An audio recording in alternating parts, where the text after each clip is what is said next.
Students अज असी गल करांगे कम्यूनीकेशन एक्सैप्टेंस ते रेवोकेशन ऑफ प्रपोजल की। कम्यूनीकेशन किसी भी कंट्रैक्ट का एक मेजर तो मेन एलीमेंट है। विदाउट कम्यूनीकेशन कंट्रैक्ट में असी कंप्लीट कंट्रैक्ट नहीं कंसीडर करते। पहली गल आऊगी ऑफर की। कहते ऑफर के केस में कद असी कहांगे कि कम्यूनीकेशन कंप्लीट हो गई है, कम्यूनीकेशन की जिन्नी भी रिक्वायरमेंट्स है वो सब फुलफिल हो गई है। जिस टाइम असी ऑफर किया तो वह ऑफर जिन्हों असी किया वो नॉलेज में आ गया, जिस टाइम वो नॉलेज में आया उस टाइम असी ऑफर की कम्यूनीकेशन को कंप्लीट मनांगे। फॉर एग्जाम्पल दिता जिमें एक्स ने वाई को लैटर लिखी कि मैं अपनी कार बेचना चाहना, तो वह लैटर वाई को कद मिली 12/10 को मिली। तो ऑफर की कम्यूनीकेशन कद कंप्लीट मनी जाऊगी 12/10 को, क्योंकि 12/10 को ही वाई को पता लग्या कि जोड़ा एक्स है वो अपनी कार बेचने के लिए उन्होंने ऑफर कर रहा है। नैक्सट आ गया एक्सैप्टेंस। एक्सैप्टेंस स्टूडेंट्स दो पार्ट्स विच एक्सैप्टेंस की कम्यूनीकेशन की गल होंदी है। पहली आती है अगेंस्ट द प्रपोजर, दूसरी आती है against the acceptor. Against the proposer कद होगी कम्यूनीकेशन कंप्लीट जब एक्सैप्टर ने अपनी एक्सैप्टेंस कहती अपनी एक्सैप्टेंस देती, उस टाइम की अगेंस्ट द प्रपोजल कंप्लीट हो जूगी। ये अगर असी एग्जाम्पल लैके चलीए कि जिमें एक्स तो वाई दा जिमें अर्लीयर एग्जाम्पल ही सी, एक्स ने लैटर लिखिया सी वाई नू ओदी एक्सैप्टेंस लई। वाई ने की किया अपनी एक्सैप्टेंस लिख के 15 नू लैटर पोस्ट करता, तो 15 नू की हो गया वो अगेंस्ट दी प्रपोजल जिहड़ी उहदी एक्सैप्टेंस की कम्यूनीकेशन है वो कंप्लीट हो गई। नैक्सट गल आती है communication of acceptance as against the promisee या एक्सैप्टर। अगेंस्ट दी प्रोमिसी तो एक्सैप्टर के केस दे लई कद कम्यूनीकेशन कंप्लीट मनी जाऊगी when it comes to the knowledge of the proposer. जब नॉलेज प्रपोजर को पता लग जूगा, प्रपोजर की नॉलेज में आ जूगा कि सैकेंड पार्टी ने अपनी एक्सैप्टेंस देती है, उस टाइम अगेंस्ट दी एक्सैप्टर हो जूगी। जब उन्हें एक्सैप्टर ने ट्रांसमिशन विच पाती है उस टाइम अगेंस्ट दी प्रपोजर हो जूगी। हुण जिहड़ी असीं सैकेंड गल की अगेंस्ट दी एक्सैप्टर ये केस करते हैं कि जिमें 15 नूं उन्हें अपनी लैटर पोस्ट की उस टाइम तो अगेंस्ट दी प्रपोजर कंप्लीट होगी कम्यूनीकेशन। बट अगर वाई ने वो लैटर रिसीव की है 18 नूं, तो अगेंस्ट दी एक्सैप्टर कदों कंप्लीट होगी 18 नूं। नैक्सट गल करते हैं रेवोकेशन की। रेवोकेशन का मतलब की होंदा है कोई चीज़ नूं वापस लैना या टेकिंग बैक करना, विड्रॉ करना, उस चीज़ नूं की कहते हैं रेवोकेशन कहते हैं। रेवोकेशन च भी अगे दो पार्ट्स विच इन्होंने डिफाइन किया है रेवोकेशन की कम्यूनीकेशन नूं। पहली गल करते हैं against the person who makes it, जिन्हें ऑफर किया सीगा उस ओदी रेवोकेशन कद कंप्लीट मनी जाऊगी। Who makes it when it put in to the course of transmission to the person to whom it is made so as to be out of the power of the person who makes it। जिन्हें revocation की है जिस time उसने अपनी revocation नू transmission विच पा दिता, उस टाइम रेवोकेशन उस परसन लिए कंप्लीट हो जाएगी जिन्हें उन्होंने बनाया है या जिसने उस रेवोकेशन के बारे किया है। तो सैकेंड केस की as against the person to whom it is made when it comes to the knowledge of the person। Simple सी एग्जाम्पल नाल करते हैं जिमें एक्स ने अपना ऑफर किया सीगा कि मैं कार बेचनी है। हुण एक्स की करता है अपना जिहड़ा उहदा ऑर्डर सीगा, जिहड़ा उहदा प्रपोजल से उन्होंने ख़त्म करना चाहता है कि नहीं उहदा मूड बदल गया, उन्हें कार नहीं बेचनी। तो की करता है एक सिंपल लैटर लिखता है वाई नूं 14 तरीक को कि मैं अपनी कार नहीं बेचनी। वो अपना ऑफर की कर रहा है, रिवोक कर रहा है, तो वो 14 तरीक को लिख रहा है। तो 14 तरीक को जब उन्हें लिख के वो लैटर पोस्ट करती तो एक्स दे लई वो कंप्लीट होगी रेवोकेशन 14 नूं ही। वाई ने वो लैटर रिसीव की 17 नूं, तो वाई दे लई वो रेवोकेशन कद कंप्लीट होगी 17 नूं। नैक्सट असीं गल करते हैं revocation of the offer and acceptance section 5 दी। रेवोकेशन का मतलब विड्रॉ करना या टेकिंग बैक करना किसी ऑफर या एक्सैप्टेंस को। A proposal may be revoked at any time before the communication of its acceptance is complete as against the proposer but not afterwards. An acceptance may be revoked at any time before the communication of acceptance is complete as against the acceptor but not afterwards। ਹੁਣ इस गल में example नाल समझते हैं जिमें ए ने propose किया एक लैटर सेंड की कि बी नूं कि मैं अपना घर बेचना चाहना। बी ने किया उहदा प्रपोजल एक्सैप्ट बी की करता है जिहड़ा उहदा प्रपोजल है उहदे लई एक लैटर सेंड कर दिंदा है पोस्ट तो भी मैं एक्सैप्ट करदा ठीक है मैं तेरा घर खरीदना है। हुण A may revoke his proposal at any time before or at the moment when B post his letter of acceptance. A अपना कद तक अपना जिहड़ा उहदा ऑफर है उन्होंने रिवोक कर सकता है बी दे लैटर पोस्ट करन तो पहला।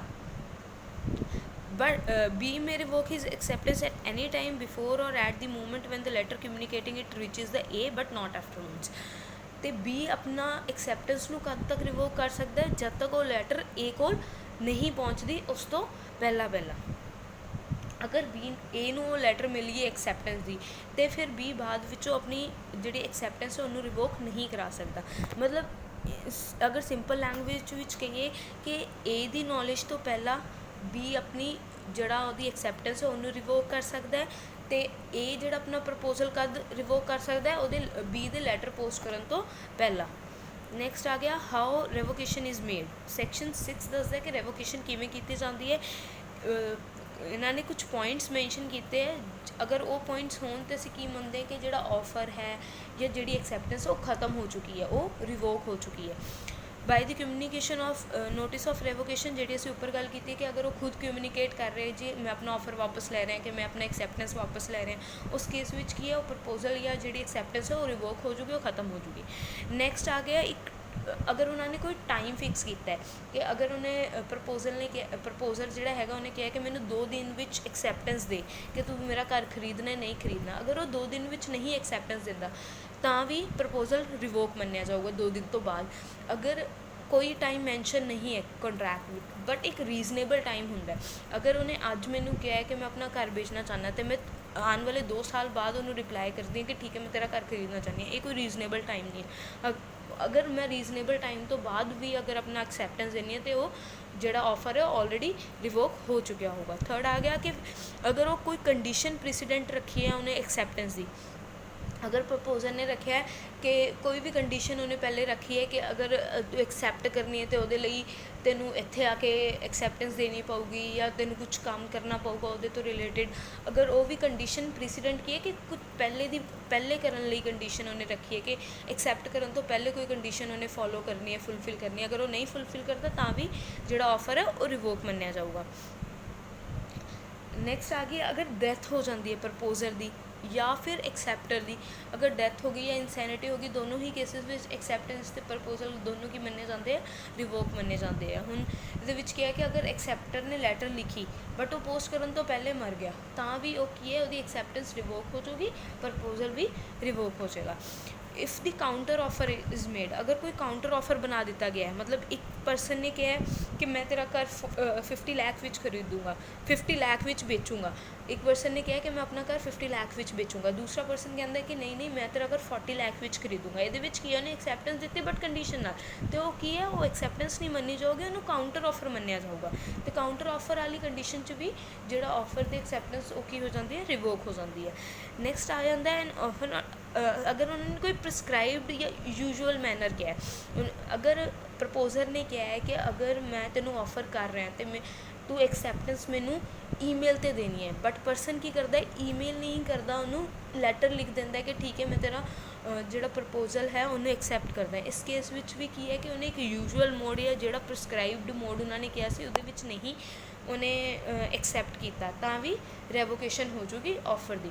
ਨੈਕਸਟ ਆ ਜਾਂਦਾ ਹੈ ਕਿ ਅਗਰ ਲਾਅ ਹੀ ਚੇਂਜ ਹੋ ਗਿਆ ਉਸ ਕੰਟਰੈਕਟ ਤੋਂ ਰਿਲੇਟਿਡ, ਜਿਹੜਾ ਕੰਟਰੈਕਟ ਹੋਣਾ ਉਹਦੇ ਤੋਂ ਰਿਲੇਟਿਡ ਕੋਈ ਲਾਅ ਹੀ ਚੇਂਜ ਹੋ ਗਿਆ, ਉਸ ਕੇਸ ਵਿੱਚ ਵੀ ਕੀ ਹੋ ਜਾਂਦਾ ਹੈ ਜਿਹੜਾ ਆਫਰ ਜਾਂ ਐਕਸੈਪਟੈਂਸ ਹੈ ਉਹ ਰਿਵੋਕ ਮੰਨਿਆ ਜਾਂਦਾ ਹੈ। ਨੈਕਸਟ ਅਸੀਂ ਗੱਲ ਕਰਾਂਗੇ ਵੋਇਡ ਅਤੇ ਵੋਇਡੇਬਲ ਐਗਰੀਮੈਂਟਸ ਦੀ। ਕਹਿੰਦੇ ਕਿ ਇੱਕ ਵੈਲਿਡ ਕੰਟਰੈਕਟ ਕੀ ਹੁੰਦਾ ਜਿਹੜਾ ਸਾਰੇ ਕੰਟਰੈਕਟ ਦੀ ਜਿੰਨੀ ਵੀ ਕੰਡੀਸ਼ਨਸ ਹੈ ਉਹਨੂੰ ਫੁਲਫਿਲ ਕਰਦਾ ਹੋਵੇ। ਅਗਰ ਕੋਈ ਇੱਕ ਵੀ ਕੰਡੀਸ਼ਨ ਕੰਟਰੈਕਟ ਦੀ ਫੁਲਫਿਲ ਨਹੀਂ ਹੁੰਦੀ ਜਾਂ ਰਹਿ ਜਾਂਦੀ ਹੈ ਅਤੇ ਉਹ ਕੰਟਰੈਕਟ ਕੀ ਬਣ ਜਾਂਦਾ ਹੈ, ਉਹ ਜਾਂ ਤਾਂ ਵੋਇਡ ਡਿਕਲੇਅਰ ਹੋ ਜਾਂਦਾ ਹੈ ਜਾਂ ਵੋਇਡੇਬਲ ਹੋ ਜਾਂਦਾ ਹੈ ਜਾਂ ਇਲੀਗਲ ਜਾਂ ਅਨਇਨਫੋਰਸੇਬਲ ਹੋ ਜਾਂਦਾ ਹੈ। ਵੋਇਡੇਬਲ ਕੰਟਰੈਕਟਸ ਕਿਹੜੇ ਹੋ ਗਏ ਕਿ ਜਿਹੜੇ ਆਪਸ਼ਨ ਆਫ ਦੀ ਪਾਰਟੀ 'ਤੇ ਹੁੰਦੇ ਆ ਕਿ ਪਾਰਟੀ ਨੇ ਉਹਨੂੰ ਵੋਇਡ ਡਿਕਲੇਅਰ ਕਰਾਉਣਾ ਹੈ, ਵੋਇਡੇਬਲ ਡਿਕਲੇਅਰ ਕਰਾਉਣਾ ਹੈ ਕਿ ਨਹੀਂ ਕਰਾਉਣਾ। ਹੁਣ ਇਹਦੇ ਵਿੱਚ ਕੀ ਹੈ ਕਿ 2 ਪਾਰਟੀਜ਼ ਨੇ, ਦੋਨਾਂ 'ਚੋਂ ਕਿਸੇ ਇੱਕ ਦੇ ਆਪਸ਼ਨ 'ਤੇ ਹੈ, ਇੱਕ ਦੇ ਕੰਸੈਂਟ 'ਤੇ, ਇੱਕ ਦੀ ਮਰਜ਼ੀ ਹੈ ਕਿ ਉਹਨੇ ਉਸ ਕੰਟਰੈਕਟ ਨੂੰ ਵੋਇਡੇਬਲ ਡਿਕਲੇਅਰ ਕਰਾਉਣਾ। ਹੁਣ ਇਸ ਟਾਈਪ ਦੇ ਕੇਸਿਸ ਕਦ ਆਉਂਦੇ ਹੈ, ਜਿਵੇਂ ਫੋਰ ਐਗਜ਼ਾਮਪਲ ਇੱਕ ਬੰਦੇ ਨੇ ਆਪਣੀ ਕੋਈ ਚੀਜ਼ ਸੇਲ ਕਰਨੀ ਹੈ ਬਟ ਦੂਸਰੇ ਬੰਦੇ ਨੂੰ ਉਹ ਕਰ ਰਿਹਾ ਬਾਈ ਫਰਾਡ ਆਪਣੀ ਕੋਈ ਚੀਜ਼ ਸੇਲ ਕਰ ਰਿਹਾ, ਉਹਦੀ ਕੋਈ टीवी है जिहड़ी कि खराब है बट वो झूठ बोल के बाय फ्रॉड उन्होंने सेल कर रहा है कि नहीं नहीं ये टीवी बिल्कुल सही है चलती है ये वो कह के उन्होंने सेल कर रहा है। हुण की है ये फ्रॉड की गल होगी। अगर वो कंट्रैक्ट किया भी जाता है कि ठीक है टीवी खरीदी जाऊगी इन्ने पैसों की की जाऊगी, ये की है कि एक पार्टी की ऑप्शन होंगी है जब उन्होंने पता लगता है कि वो फ्रॉड होया ये टीवी खराब सी या किसी होर कंपनी की टीवी देती किसी होर कंपनी की गल हुई सी। ये की है परसन की पार्टी के उपर है कि जब उन्होंने पता लगे वो फ्रॉड होया तो उस कंट्रैक्ट में वॉइडेबल डिक्लेयर करा सकती है, उस कंट्रैक्ट में ख़त्म करा सकती है। नैक्सट गल आती है वॉइड एग्रीमेंट्स की। वॉइड एग्रीमेंट्स की होंगे जिन्हों पर लॉ एप्लीकेबल नहीं हो सकता, जिन्होंने असी इनफोर्स नहीं करा सकते बाय लॉ, वो एग्रीमेंट हो जाते हैं वॉइड एग्रीमेंट्स। वॉइडेबल एग्रीमेंट्स की होंगे वॉइड कंट्रैक्ट्स की होंगे ने कि जोड़े कंट्रैक्ट्स जोड़े इनफोर्सेबल नहीं हो सकते लॉ नू या जिन्हों पर लॉ एप्लीकेबल नहीं हो सकता वो कंट्रैक्ट की हो जाते हैं वॉइड कंट्रैक्ट्स हो जाते हैं। हुण कंट्रैक्ट एक्ट विच कुछ कैटेगरी ऑफ कंट्रैक्ट्स मैंशन ने जोड़े वॉइड कंट्रैक्ट्स विच आते हैं। पहला आ गया एग्रीमेंट बाय द माइनर। अगर कोई 18 ईयर्स तो घट ਦਾ ਬੱਚੇ ਨਾਲ कोई कंट्रैक्ट किया जाता है तो वो कंट्रैक्ट की हो जाता है वॉइड कंट्रैक्ट हो जाता है। फ्रॉम दी वेरी स्टार्टिंग ही वो कोई वैल्यू नहीं होंगी इन आइज़ ऑफ लॉ। नैक्सट आ गया agreement of which the consideration और दी ऑब्जैक्ट इज़ अनलॉफुल, जिहदी कंसिडरेशन जिहड़ा या जिहदी ऑब्जैक्ट है वो अनलॉफुल है। बायलैटरल मिसटेक ऑफ फैक्ट दी होगी कि जिथे दोनों ही पार्टीज़ तो कोई गलती हो जाए, दोनों ही पार्टीज़ जिन्होंने कंट्रैक्ट किए आपस ना तो कोई गलती हो जाए, वो वाले कंट्रैक्ट्स भी की होंगे वॉइड कंट्रैक्ट्स होंगे। कंट्रैक्ट करन च दोनों पार्टी कोई गलती कर जाए। नैक्सट आ गया जिहदा कंसिडरेशन या ऑब्जैक्ट होवे अनलॉफुल होवे या इलीगल होवे। तो ये की होंगे कि जिहड़ा ता एग्रीमेंट है वो कुछ पार्ट की है अनलॉफुल है एंड इलीगल पार्ट तो कुछ की है लॉफुल है। बट ਜਿਹੜਾ ਉਹਦਾ ਇਲੀਗਲ ਪਾर्ट है ਉਹਨੂੰ ਅਸੀਂ लॉफुल पार्ट तो सैपरेट नहीं कर सकते, ਅਸੀਂ ਉਹਨਾਂ ਨੂੰ ਤੋੜ नहीं सकते, अलग अलग परफॉर्म नहीं कर सकते। उस केस ਵਿੱਚ ਵੀ ਉਹ पूरा ਕੰਟਰੈਕਟ ਕੀ ਹੋ ਜਾਂਦਾ ਹੈ ਵॉइड ਕੰਟਰੈਕਟ ਹੋ ਜਾਂਦਾ ਹੈ। ਵਿਦਆਊਟ ਕੰਸੀਡਰੇਸ਼ਨ ਹੋ ਗਿਆ, ਕਿਸੇ ਨੂੰ ਮੈਰਿਜ ਕਰਨ ਤੋਂ ਰੋਕਣਾ, ਰਿਸਟੇਨ ਆਫ ਮੈਰਿਜ ਐਕਟ ਹੋ ਗਿਆ, ਰਿਸਟੇਨ ਆਫ ਟ੍ਰੇਡ ਕਿਸੇ ਨੂੰ ਕੋਈ ਟ੍ਰੇਡ ਕਰਨ ਤੋਂ ਰੋਕਣਾ, restraint of legal proceedings. Agreement the meaning of which is uncertain, कोई एवें दा एग्रीमेंट जिहदा मीनिंग ही अनसर्टन है, जिहदा पता ही नहीं लग रहा कि एग्रीमेंट या कंट्रैक्ट किस चीज़ बारे है, वो एग्रीमेंट भी की हो गए वॉइड कंट्रैक्ट्स विच आते हैं। Agreements by the way of wager, वो एग्रीमेंट्स भी की होंगे वॉइड कंट्रैक्ट्स होंगे। Agreements contingent on impossible events, कुछ एवें दे कंट्रैक्ट किए जाते हैं जोड़े इंपॉसिबल इवेंट्स से बेस्ड होंगे है कि अगर वो बंदा कहते कि असी कंट्रैक्ट करते हैं कि जिस दिन सन नहीं निकलूगा असी उस दिन ये चीज़ परफॉर्म करांगे, तो ये चीज़ इंपॉसिबल है, सन ने तो रोज़ निकलना ही निकलना है, रोज़ सनराइज़ होना ही होना है। वो हो गए contingent on the impossible events हो गए। इम्पॉसिबल एक्ट्स तो रिलेटेड एग्रीमेंट हो गए, या in case of reciprocal promises to do the legal and also the other things illegal, the second set of reciprocal promises void agreements।